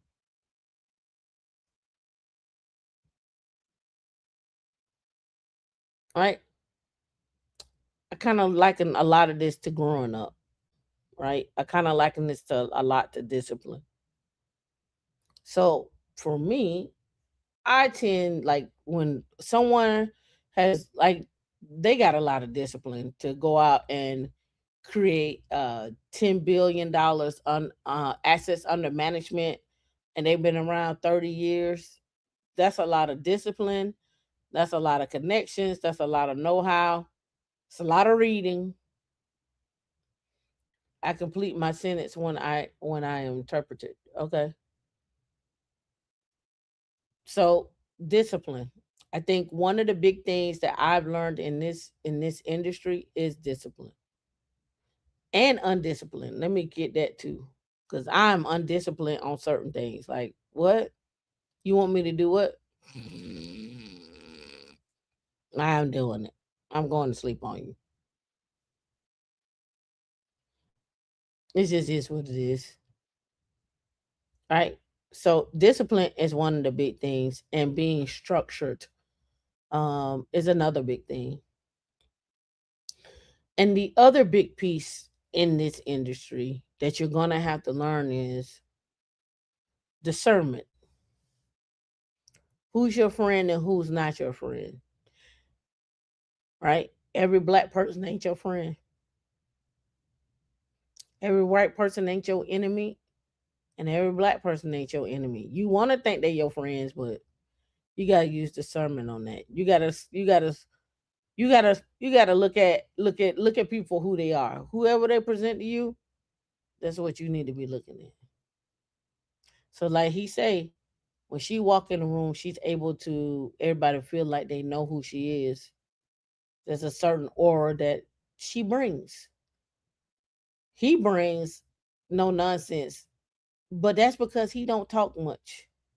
But he probably one of the ones that like I don't want to talk much either. I'm gonna let her do all the talking and finagling, and then I'll just come in on the back end.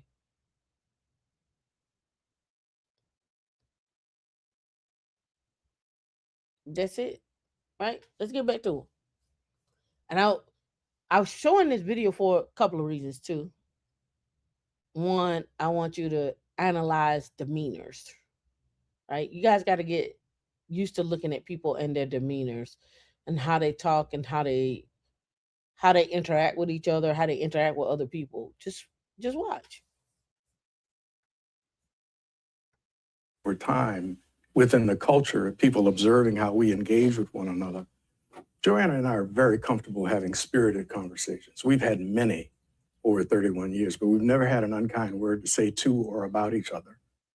So people see and experience the respect, the mutual regard, the trust on a visceral basis. They observe it. It's not something. It's not something we're sort of consciously doing. It's just who we are, and it's the nature of our relationship.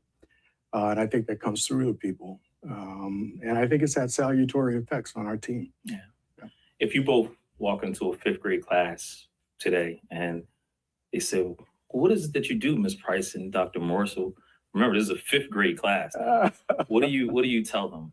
Well, we are in the business of constructing portfolios of talented investment managers who are going to invest large amounts of capital in promising new technologies. The hope is that they will be able, through their financing and their efforts, to assist talented, capable entrepreneurs in building outstanding companies that will employ lots of people, and in many cases, bring into the world technologies that benefit humanity.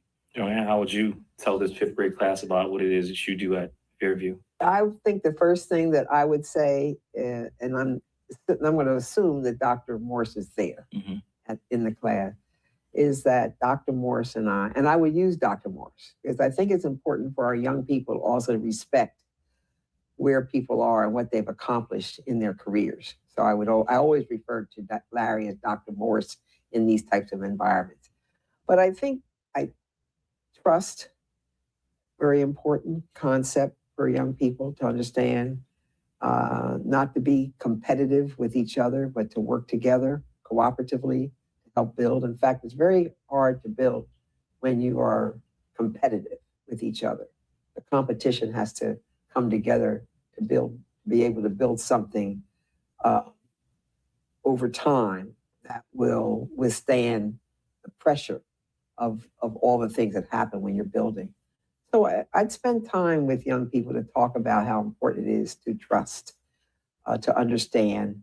Then the other female-male aspect of it, to some extent, because young women would be less so young men, I think, but more so young women wanting to feel comfortable that they can build careers and they can do it with other women or with male colleagues. Both of those things can happen. But How many of y'all can build with? How many of y'all can build in the technology field with other people who look like you, or who look like you but may be a different gender? Right? Can you build with another black man or another black woman? If I had to give y'all, let's do it this way. If I say you need to be in Atlanta next week, because we're gonna do a training session on let's say Sunday, or let's say even Saturday. We're gonna do a training session on Saturday where we're gonna all sit in a room and we're gonna study Linux for 4 hours straight. Could you sit in a room and build each other up for 4 hours? Right? Could you do that? It don't matter about the personality. That's the thing. The personality does not matter. You have to learn to work around that personality. Could you do it? I think we should start like a Linux, like not even a hackathon, just a Linux build up session. Like not even our meetups, more like you sit in the room and whatever level you at with Linux, you get that person to where you at and help roadmap out a plan of success to get that person there. Right? Because because this is what I see, and this is what I'm observing here. When he says visceral, he is saying, in my mind, this is what Tameika say. This is just what I'm interpreting. And Lord forgive me. He's saying, bitch, sometimes I don't like none of that shit you talking about. But I listen. Because maybe you see something I don't see. Right? That's what I got from him. And what I also got from him was I'm willing to concede that I don't know everything. And it was key that he said we ain't never called each other out our names, because at some point they probably wanted to call each other out their names, or it probably happened. And it was like that was way too much. This is what I'm interpreting. That's why I say look at the body language, listen to what they say, how they talk, this, that, and other, because this will tell you a lot about a person, right? Right. But I'm just pointing out to you all, sometimes you may be around people who may not be on your level, and when I say on your level, meaning like they admire you, but they don't know how. And I've seen this happen often. Their ego won't let them admire you to the point where they can tell you, "Hey, I admire you, and I want to learn from you."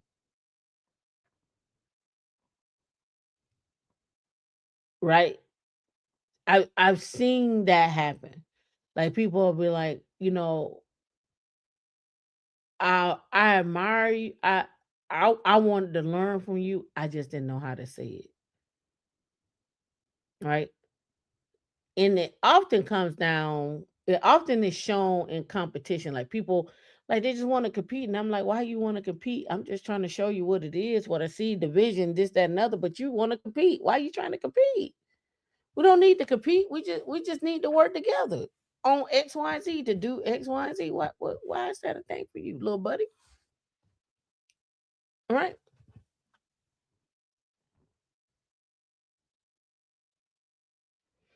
Yes, they have mastered the art of communicating, but that's over time. That's over years. And trust me, and believe me, she's probably gone to counseling. He's probably gone to counseling. They have conversations outside with their friends, this, that, and other. But they've learned how to realize what the big picture is. Like a lot of times I think y'all lose focus on what the big picture is. What is the big picture? What are you really trying to get after? What are you trying to get to? Right? And it's nothing wrong with communicating with someone that you feel comfortable with communicating to talk about what that big picture you're trying to get after. But when you come, and people can spot this a mile away, when you come with a hidden agenda, we already know it. Sniff it out on you anytime, anywhere, any place. Already know it's a hidden agenda. Because you show who you are. You think you hiding shit? You ain't hiding nothing. If people really pay attention to people, you could peep out their agenda from the jump. But you don't pay enough attention. Try to tell you. Better watch them snakes. Spend a little bit more time on the interpersonal piece. Yeah. Well, listen, take me back, right, to 1994, right? Each of you have a story about the firm. I'll start with you, because it was a phone call that happened, and you probably wasn't feeling the idea when you're running the National Association of Investment Companies, and they wanted you to start a firm, and you wasn't feeling it at first, and you hung up. Why did you say no at I first? thought that whole commentary and conversation was crazy. Why so? And I said to the board of directors, and the chair at the time, I think was Herb Wilkins. Herb Wilkins, yeah, that's right. Who was very successful venture capitalist in the communications business. And he came and said, Joanne, we need to build a firm, a fund of funds. I know of a fund of funds that has done this, and this is something that we need to do. And that's how he talked in this sort of authoritative way. And we've talked about it, not me, I wasn't in the conversation, and we've decided it has to be you. I said, I'm not doing that. I'm not interested in that. I enjoy what I'm doing right now, and this is what I'll continue. I will help you find someone to do it. I think it's an important work to be done, but it's not me. Of course, that didn't work. And over time, Do y'all know what a fund of funds is?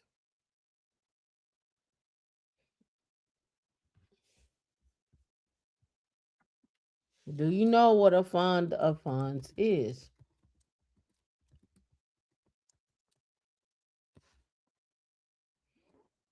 That's why that's why we need to have this conversation. All right. All right. And I'm gonna pick up this conversation next week too.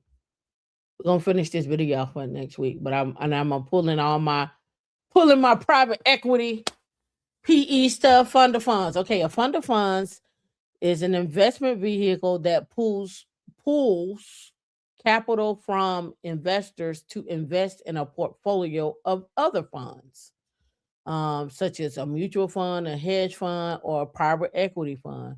Rather than directly in stocks or bonds, it offers broad diversification and access to professional management, often in alternative investments, but typically charges higher fees than the individual funds. When you get to the world of being an accredited investor, that's that 200K, at least for 3 years, making that money, going and making and then investing. You could be, you can also have assets of 1 million. And I'll talk about this another time. But however, the easiest way for most people is probably to make 200K. The other way is to have 1 million, excuse me, in assets, right? All right. The key aspects of a fund of funds is known as a multi-manager investment strategy. A fund of funds manager selects and vets underlying fund managers to create a diversified portfolio.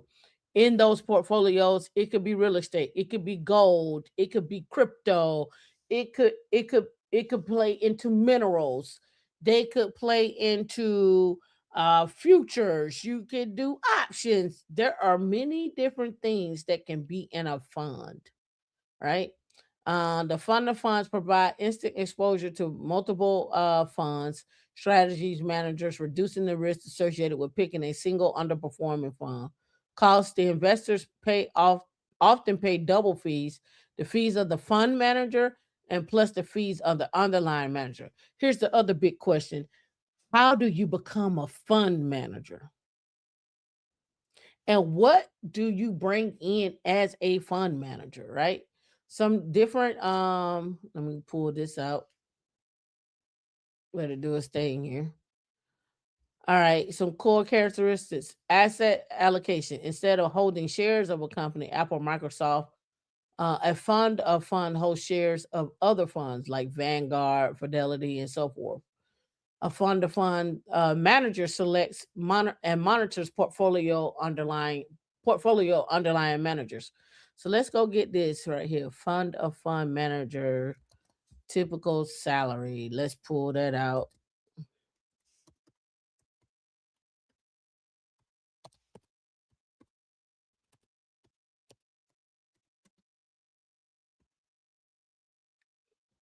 Mm, so fund to fund, and this is what they're saying here. A fund to fund manager base salary could be 63 to 100 a year, with the total compensation including bonuses exceeding 150 to over 300,000 for senior roles, depending on experience and so forth. So you could be a fund to fund, you could be a junior, and it really depends on the fund that's created, right? Assets under management. But there are other ones that typically go higher than that. It depends. You may, like a mutual fund manager earns 2.4, 2.1 or 2.04 million a year, but the compensation varies. The mutual fund may play influence fund fees, impacting the manager's overall returns, right?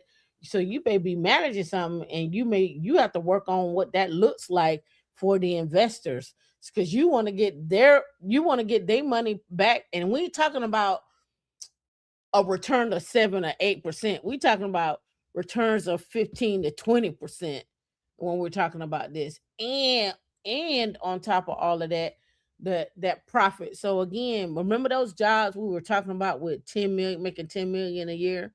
They were talking about the profit and loss balance sheet. You were getting a percentage of that. So you got your base salary, and then you may get your profit and loss based on that as well too. That was over when we're talking about with Shelby Jennings, where people may get 10 million plus. You may get 10 million plus. This is another part of the game that doesn't get talked about when we're talking about fund of funds, assets under management, AUM, private equity, and so forth, right? Um, we're supposed to get together with Intentional Millionaire and put together an actual program on how you guys can go from, now you worked in tech and you built out your retirement plan, but now you want to go into something else, and that other thing is how to now become a fund manager or grow your wealth, where you can still be involved in tech, but now you're just analyzing, looking, maybe being a VC, maybe you're looking at funds, you're looking at new startups, and you're investing into those startups. When we talk about being on the cap table and so forth and so on, just a different lane in which to be in. However, that also lends itself to you having relationships, you exposing yourself, and reading. You gotta read, and you need to learn people. That's why I wanted you guys to look at their relationship, look at how they talk to each other, what they're talking about, how they got started. Look at those things that will help you out. Reading the comments here. Would the manager of funds uh, like these need to be a CPA, a CFA? You could go and get your Series 65. I think the Series 65 and the Series 7. I don't quote me on the 7, but I know the 65 much less. The equalizer, you say 2%, 5% fees for funds under management. Yep. And so that's for funds under management. So you may have a billion under that, right? And you're gonna get 2% or 5% of that. The question is, if they got 10 billion under assets under management, do you think they're millionaires? Or do you think they're multimillionaires? Right? Let me see. Let me go back here. Um Fairview Way. So Way.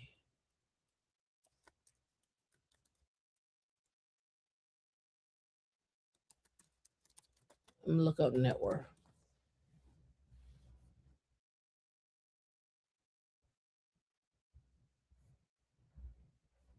Let me see if they got what her net worth is. All right. All right. So they say let me see. I forget her. I didn't catch her lady. Joanne Price. So let me look at Joanne Price.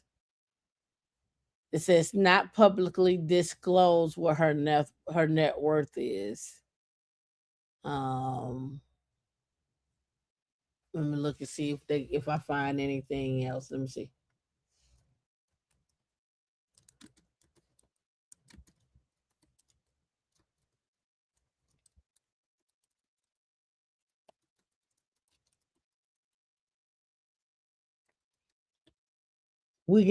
I think we can easily say she's probably worth about easily 2 million, and I'm being on the low end here.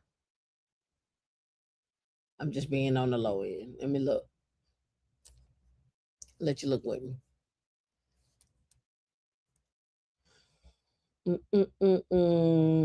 Under her leadership, Fairview grew to be the top private equity firm managing 10.8 billion.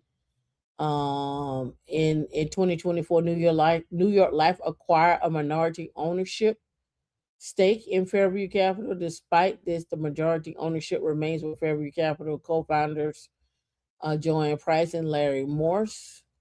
In 2022, Fairview Capital received a portion of $400 million investment from Steve and Connie Ballmer, and partnered with Ford and Visa Foundations for a $60 million commitment.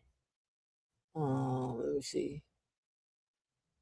Records indicate a property sold for $477,000 with a valuation of $462.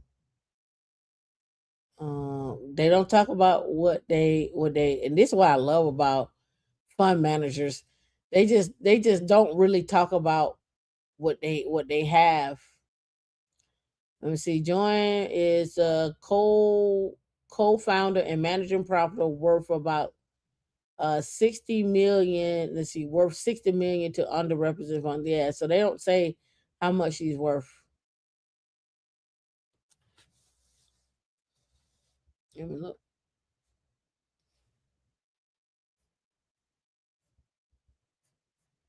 Yeah, they don't say how much she's worth. Multi easily, yes, easily. I wouldn't be surprised if she's worth anywhere 5 to 10 million easily. Easily. And I'm gonna do some more research on her.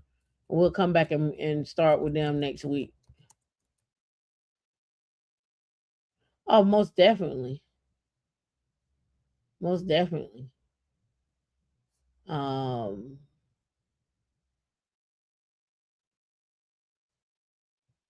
let's see.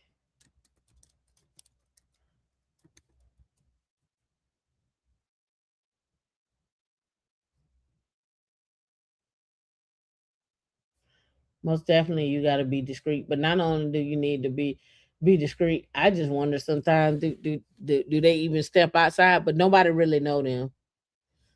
You think 10 million or more? I think so too. I'm being conservative. 5 to 10. I'm giving her 5 to 10. But I wouldn't be surprised if she's 10 million or more. And just think about the number of people in the United States don't get reported to Forbes or whatnot that exist in the United States. How many millionaires we got?